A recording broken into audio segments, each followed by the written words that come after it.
Alunos do segundo ano, quero fazer a correção de vocês com uma atividade que eu pedi do livro, da página de livros de filosofia, página 250, foram a questão 9 a 13. Então, pega aí o livro, as suas anotações e vamos lá na correção da atividade. Inclusive também uma questão da Universidade Federal de Uberlândia, da página 251, também que foi pedida, né? Então vamos lá, questão 9 da página 250. Em que contexto histórico desenvolveu a escolástica? Bem, o contexto histórico foi a Renascença Carolígena. Carlos Magno, ele cria um método de investigação que foi bastante interessante, que é o trívio e quadrívio, e também a adoção das obras de Aristóteles, traduzidas do grego para o latim. Então esse foi o contexto. Renascença Carolígena, o método de investigação trívio e quadrívio e as obras de Aristóteles. Certo? A questão 10. Explica a chamada questão dos universais e qual posição você adotaria e justifique. Bem, o que eram os universais? Da relação do trívio e do quadrívio, as palavras trívio e as coisas quadrívio, as pessoas passaram a perguntar qual que é a relação entre palavras e as coisas. Aí surge a questão dos universais, o polêmico dos universais. E que eram isso, os universais? Ideias gerais, conceitos. E dessa polêmica dos universais, três correntes. Duas principais e uma terceira aí, com uma moderação entre uma e a outra. A primeira, realismo, nominalismo e o realismo moderado. Então, o realismo, os universais existem realmente, existem de fato. As ideias gerais existem distanciadas, abstratas das coisas, da qual essas coisas servem como referência a elas. Então, a bondade, uma ideia geral, eu vejo a bondade das relações entre as pessoas. A ideia de mesa, eu vejo a ideia de mesa nas coisas, nos objetos que eu chamo de mesa. Uma mesa triangular, uma mesa quadrada. Uma mesa de metal, uma mesa de vidro. A gente já discutiu, inclusive, algo parecido assim em sala de aula. E a outra corrente é o nominalismo. Os universais não passam de meros nomes, não existem de fato, são criações, invenções humanas. E a última questão, que faz uma mediação entre uma e outra, é o realismo moderado. Os universais não existem, são nomes que as pessoas criam e com esses nomes a gente identifica as coisas. Portanto, ele tenta ser assim com a própria palavra, não dá para fugir disso, né? Uma moderação entre uma e outra, entre o realismo e o nominalismo. Qual posição a questão pergunta, qual posição você adotaria? Uma questão pessoal. Eu, no meu ponto de vista, eu adotaria o realismo moderado, né? Tá joia? Até logo. Vamos então para a questão 11. Inserindo no contexto escolástico, a filosofia Tomás de Aquino nasce com objetivos pré-estabelecidos, não contrariar a fé. Explique e ilustre com um pensamento isso, do texto, né? Ele nasce no contexto que não tem como contrariar a fé, justamente a filosofia é utilizada para isso, para justificar a fé. A filosofia cristã, uma questão que a gente desenvolveu com vocês, a filosofia cristã tem um binômio que perpassa em todo o seu período, da patrícia escolástico, razão e fé. São dois nomes, né? Um binômio, razão e fé. Na patrística utilizou a filosofia platônica para justificar, assim fez o Agostinho. E já na escolástica, segundo período da filosofia cristã, foi utilizado a filosofia de Aristóteles também para justificar a fé, não contrariar os preceitos de fé, utilizado para legitimar os conceitos teológicos, né? Por meio de uma adaptação feita por Tomás de Aquino.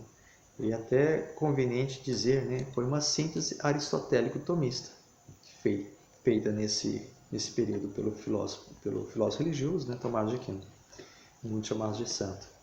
Bem, quais do texto que serviria para justificar isso? As provas da existência de Deus. São 5 provas da existência de Deus.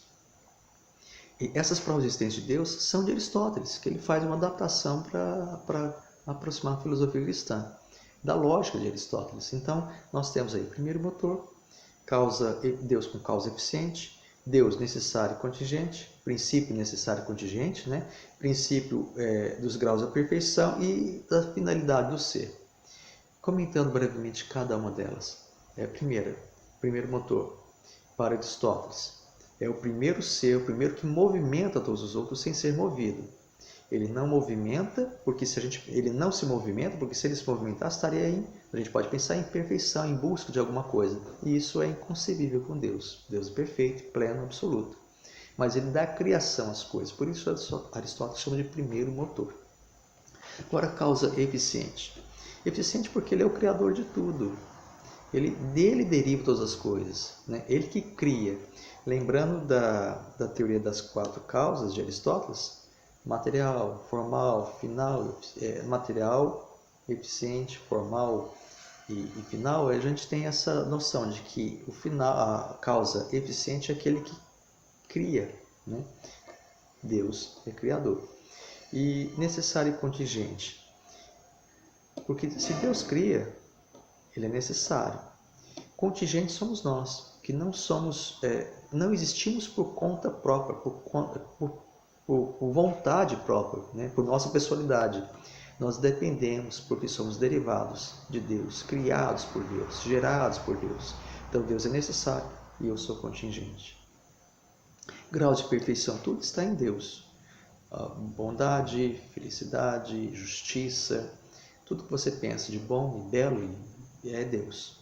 Então Deus tem todos os graus de perfeição, né? Porque Ele é completo, absoluto. E finalidade de ser já refere-se ao homem.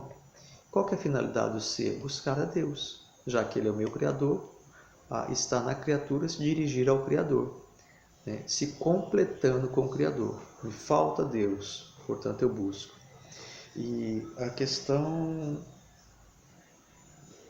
5 explica a ilustração do texto. Então são os 5 princípios da existência de Deus. Agora a próxima questão, 12. Qual a diferença estabelecida por Tomás de Aquino entre ser geral e ser pleno? Bom, está nessa questão do que nós já comentamos agora. Ser geral.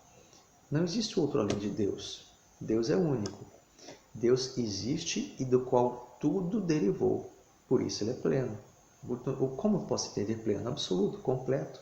Deus, no pensamento, fazendo uma adaptação, portanto, da filosofia de Aristóteles para a escolástica, assim como Tomás de Aquino fez, Deus é ato puro, ou seja, ele não está em movimento, não dá a passar de ato e potência. Deus não se potencializa, não se atualiza, porque ele é completo, ele é pleno, absoluto. Se a gente pensasse assim, Deus estando em movimento não era Deus. Estaria buscando alguma coisa que ele não é, coisa que é nós buscamos o que não somos ainda. Então Deus é ato puro e por ser completo e perfeito. Até um pouco naquela questão que foi desenvolvida em sala de aula. Deus é ser e o mundo tem ser, né? Deus é ser porque é completo, perfeito, e o mundo por ser derivado, por ser criatura, criado por Deus. Ok?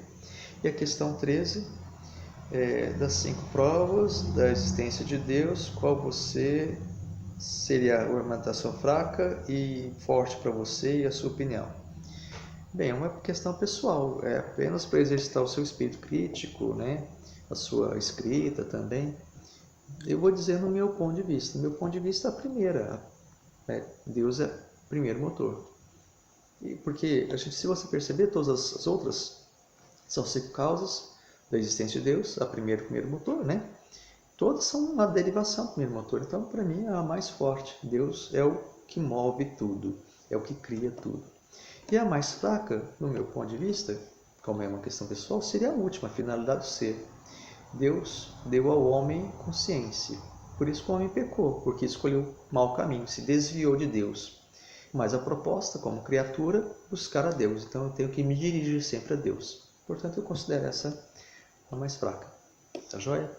E por fim, vamos na questão lá da página 251, que é uma questão da Universidade Federal de Uberlândia, em Minas Gerais. Questão aqui, da pergunta. A escolástica é o período da filosofia cristã na Idade Média que vai do século IX ao século XIV. Sobre a escolástica, correto afirmar exceto. Então, a alternativa é incorreta. É a alternativa da letra C. No século XIII, a Igreja condenou o pensamento platônico, principalmente na sua versão árabe, porque os teólogos perceberam um ateísmo intrínseco na forma de argumentação dialética da personagem Sócrates. Bem, isso realmente aconteceu, mas não na escolástica. Aconteceu principalmente na patrística, quando Aristóteles foi... Desculpa, quando Platão e Sócrates foi traduzido para o árabe e depois para o latim. Mas não é característica da escolástica, tá joia? Ok, gente, obrigado. Até a próxima.